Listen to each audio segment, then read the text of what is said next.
Jayam Vishnu Pad Paramahamsa Parivajotacharya Astatarvishishima Sri Bhaktivedanta Gandhi Goswami Maharaj Prabhupada Ki Jai Yaskan Gandhacharya Srila Prabhupada Ki Jai Patita Pavan Segala Pavan Soul Srila Prabhupada Ki Jai Jayam Vishnu Pad Paramahamsa Parivajotacharya Astatarvishishima His Divine Grace Srila Bhakti Siddhanta Saraswati Goswami Maharaj Prabhupada Ki Jai Ananta Koti Vaishnava Vrinda Ki Jai Nama Chandra Shri Haridas Thakur Ki Jai Vramsa Kaho Shri Krishna Chaitanya Prabhu Nityananda Shri Advaita Gadadhar Shri Vasudeva Gaura Bhakta Vrinda Ki Jai Shri Shri Radha Krishna Gopi Gopinath Shamakum Narakum Giri Govardhan Ki Jai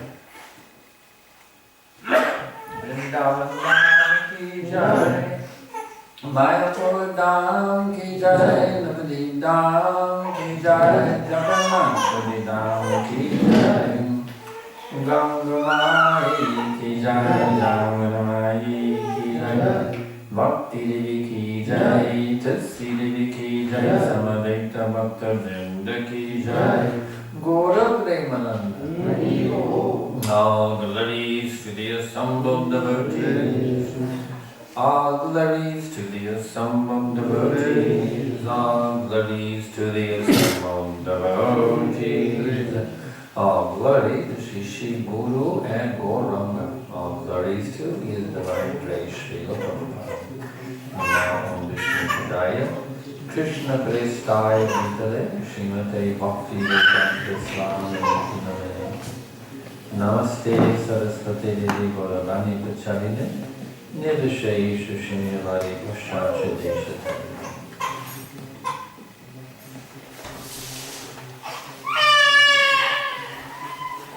So, I've been asked to talk about Srila Prabhupada, my spiritual master.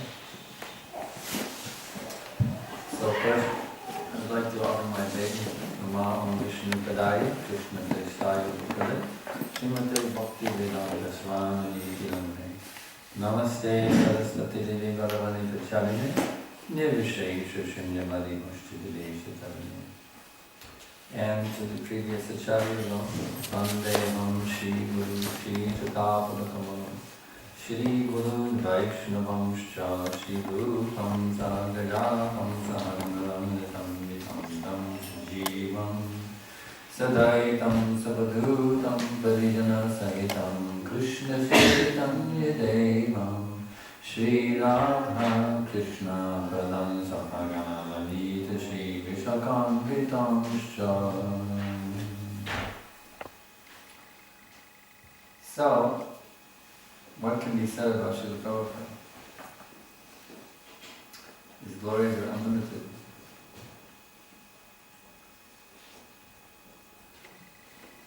It seems very impossible to adequately glorify Srila Prabhupada. He's not an ordinary man of this world, he's a man of the spiritual world. But he very kindly came here to this planet on the order of Krishna. Actually, Prabhupada didn't want to come. He one time told Krishna, told him to come, you go there and write to the books. Prabhupada didn't want to come. He wanted to stay with Krishna in the spiritual world. But Krishna ordered him, come here, you go there and write those books. So Prabhupada, as Krishna's surrendered devotee, he came and he gave us these books. These books are very special books. Unlike any other books in the history of the world. Even the Vedic literatures have never been so clearly explained and easily understood before in history. Prabhupada has given these books. So it is our great good fortune. I was very fortunate somehow or other, even though I was very stubborn, Mayavadi, one who'd been poisoned by Mayavadi philosophy. I'm God, you're God, we're all God. Somehow or other I came to this movement. It's amazing actually, I came to this movement. Prabhupada's mercy. Really Prabhupada's mercy.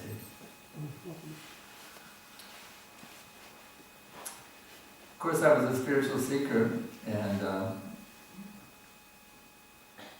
actually the very simultaneously, when Prabhupada arrived in America, just at that time I became inclined to self-realization. I was completely caught up in, go to college, get a degree, get a career mentality,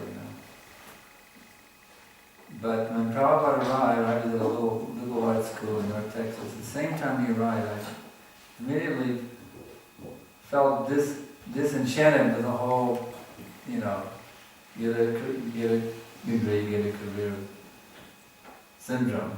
I became completely disenchanted with it. At the same time Prabhupada arrived in America. I didn't hear about Prabhupada. I didn't hear about devotees. It was just the same time that Prabhupada arrived in America, in September of '65. At the same time, I became inclined to self-realization.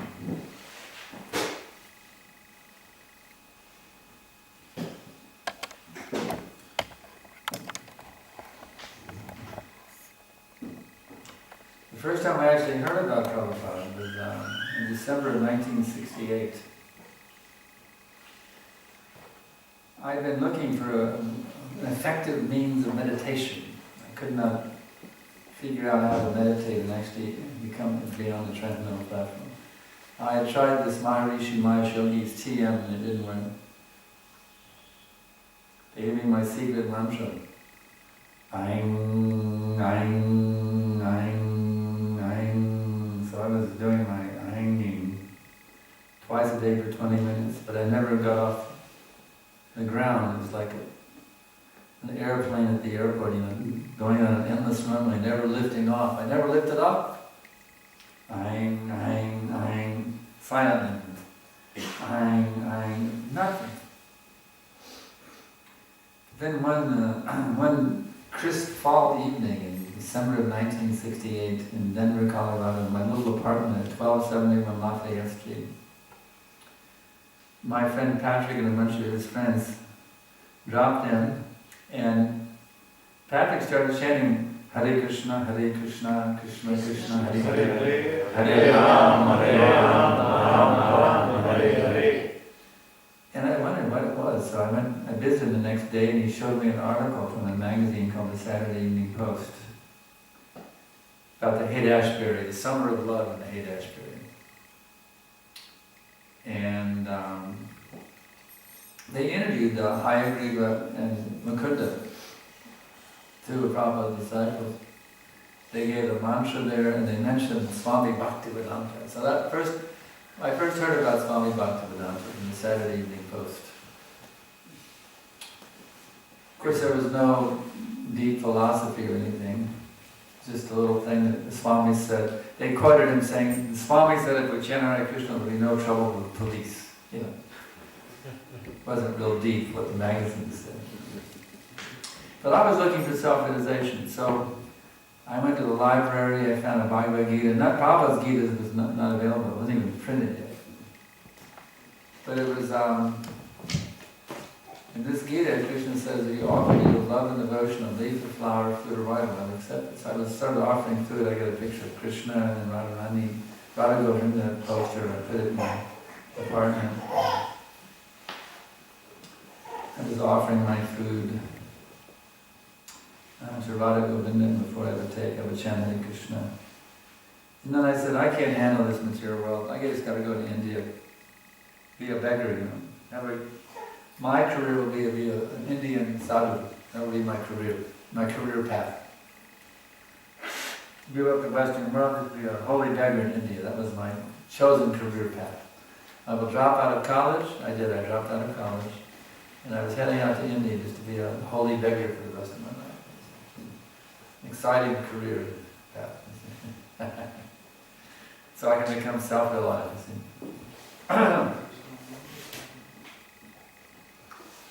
So at that time, the only books I read on philosophy were all Mayavadi books. I'm God, you're God, we're all God, you just have to realize it. So I was thinking that I was God, because that's what the book said.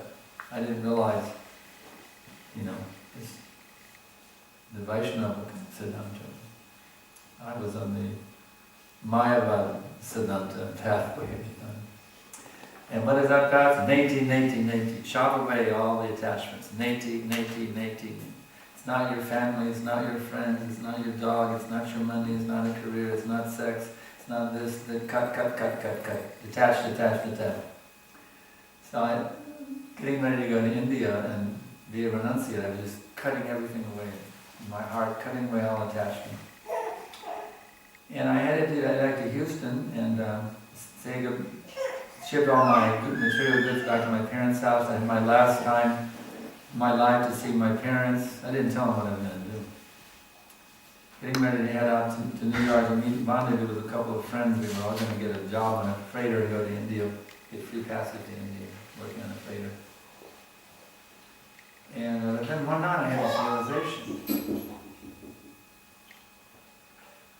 I denied and I denied until I can deny no longer, and then I had to start accepting. I realized that the perfection of denial is to deny denial. And then you have to accept something that's transcendental. And just at that same time period, I was sitting in the den in my parents' house watching a TV show one afternoon called The Hollywood Tatler. Hollywood gossip, And there they said they said the Beatles have now given up Maharishi and they have a new guru, Bhaktivedanta Swami. So now I heard about him in the magazine, and I heard about him on the Hollywood Tatler. He was the guru of the Beatles, and that's what the show said. So now I've heard about Prabhupada twice. I know the mantra, I've heard Prabhupada's name twice, you see. But there was still no real connection. But I heard of him. And so this way, Krishna's gradually really beginning, bringing me closer to Prabhupada. A friend of mine in Denver had told me about, named Rufus. Rufus Mark was her name.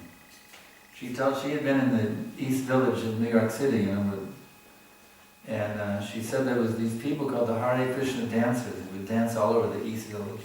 So I was hearing a little bit about it, and the Beatles came out with an album called Magical Mystery Tour. And then their album is standing on the Eiffel Tower, chanting Hare Krishna. So you're hearing a little bit here, a little bit there. But anyway, I decided instead of going to India that I felt I was being called to go to San Francisco instead. Instead of renouncing the world, I felt now I've been asked to do a mission to save the world. And there was some spiritually elevated people in San Francisco who were calling me to join them.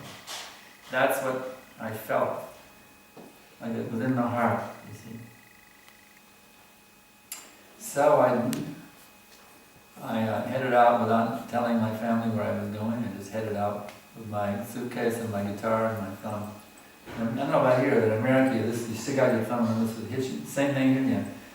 I thumbed it all the way 2,000 miles from Houston, Texas to San Francisco, California. 2,000 miles thumbing. And I arrived there in Haight-Ashbury. I went up to in San Francisco, and I arrived way up. There's big, steep hills in San Francisco. Big, steep hills. So they have these cable cars that to get up and down the hills. There's a cable that pulls them up and down. But very steep. So I went up this steep. My ride, I hitched a ride. It took me all the way up this steep hill, way up the top of the hill. There's Haight-Ashbury neighborhood and Golden Gate Park. He let me out of the car and I ambled down to the park with my guitar and my suitcase. And there they were, the Harinam party. And there was some movie called Lawrence of Arabia about all these people wearing robes, and I was thinking, wow, this is just like out of Lawrence of Arabia. All these people wearing robes. And the men and women's whole party, 30 or big party, 30 devotees, a big party. They come back from Hippie Hill where they're doing the kirtan on the way back to the temple. So they invited me back, but remember, I was a Mayavadi. I've been reading, I'm Krishna, you're Krishna, I'm like. But I also been chanting on my own, you see, because I learned the mantra from Patrick in Denver. And so I was in the temple, I started chanting in the temple room. And some brahmachari comes up and she says, oh, you're chanting so nicely. And I was thinking, if she only knew that I'm Krishna. Ha ha ha. I was really a Mayavadi. I thought I was Krishna. And I'm chanting my own, I was thinking, I'm chanting my own. So the summer of love had passed and Haight-Ashbury was becoming an ugly place actually. But the real action was across the San Francisco Bay over in Berkeley, the University of California. That's where the action was. It was much more mellow scene. And it was all kind of, I started doing for something to do, I became like a street singer in San Francisco. I was a wandering minstrel around Haight-Ashbury every day. That was my thing. So there was all these campus minstrels doing their things over in Berkeley. So I just went over and became a Berkeley campus minstrel, singing every day all these songs, writing and singing songs, and trying to promote a spiritual revolution of love and peace. And lo and behold, two devotees. There was only at that time, there had only been a temple in San Francisco. There was no temple in Berkeley, but the two devotees, Mukh and Maldas Brahmachari and one assistant, they came to Berkeley to open a temple.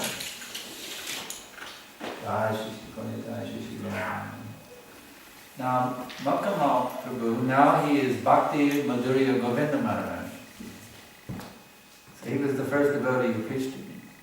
And there was a long-haired hippie with the beards, blowing the harmonica holder, and a Martin guitar strumming, singing every day on the Berkeley campus. And he was preaching to me, and he said, look, I want you to come with me to the temple. I'm going to the San Francisco temple, spend the night. Why don't you come with me? So I went over to the temple and spent the night. We slept in the basement underneath the temple. And they had some japa beads on a peg for guests, the guest japa beads. So I chanted my first round of japa on those guest japa beads. And one brahmachari told me, he showed me a picture of Krishna. He said, you have to love Krishna like you love a woman. Be attracted to a woman. I don't know if it's really our philosophy, that's what he told me. It's like you be attracted to a woman, you look at Krishna and be attracted like you're attracted to a woman. Not exactly our philosophy, but they were not so schooled. He was trying, he meant well. You are supposed to be attracted to Krishna, but not like in a sexual way. Of course, it is described by Prabhupada like that. Just like a boy and a girl are attracted to each other. Actually, one becomes attracted to Krishna as a spontaneous. So there is something similar. So it wasn't completely wrong. But I chanted that round of japa, and then I headed back to Berkeley to my normal, campus minstrel, daily activities. But it was something really euphoric about that experience, chanting that round of japa. I was just laughing in ecstasy as I was hitchhiking back to Berkeley. It was like, wow, something really special. Now Makamal had invited me. Now, you see, I had contacted Prabhupada twice by hearing about it. And now I had a chance to actually meet Prabhupada. The Makamal Prabhu invited me that my spiritual master is coming to Berkeley tonight to give a presentation. Now Prabhupada was in a hall just 5 blocks away from where I live. Some of the local hippies, they like my music, so they let me stay with them. give me a place to stay. And it was only 5 blocks away. And, but here I was, Steve Bridge, the Mayavadi, I am Krishna, mentality. I didn't want to go, because I figured the Swami was going to, pop my little I am Krishna bubble, and I wasn't ready to have it popped. I didn't go. I regret it this very day. I didn't go. Maybe I've been offensive if I had gone at that time, because I was really, really fucked up. Very, very fucked up character. Maybe it's Krishna's mercy I didn't go. That's another way of looking at it. But I had another chance to meet my spiritual master then. I didn't take it. So the whole hippie scene in West Coast was getting really politicized. Everybody was talking about, people were advocating, carrying posters of Chairman Mao. It was getting really weird, It was the love and peace, the flower children had disappeared. Now there's all these politicos that were talking about. It was getting too heavy. I was in one home one evening, and there was a group called the Black Panthers into violent revolution, Negro body fellows. I remember this Black Panther, he was talking with me, he said, "What would you do if I gave you a machine gun?" It was too heavy. It was not at all my vibration. I was in love and peace, Flower children, love and peace. Not get a machine gun and blow away the police. That was his. So I decided to go back to check out the mellow pastures back in Austin, Texas. I headed back to Austin, and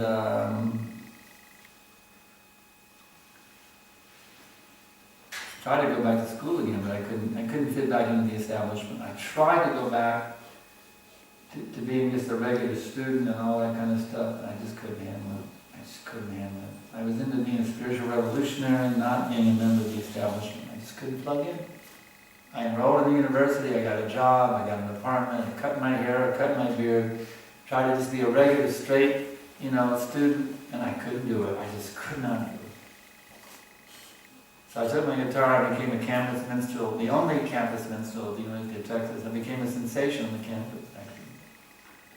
I became like a star on the campus. Everybody came to my impromptu concerts every day, and it was a big thing, back in '70. But then this whole hippie scene was it manifested there, right across the street from the campus. One fellow named Ron the Bead Man, who used to make hippie beads and sell them, put on a blanket, and he sat down, and at first they tried to get rid of him, but then they allowed him to stay,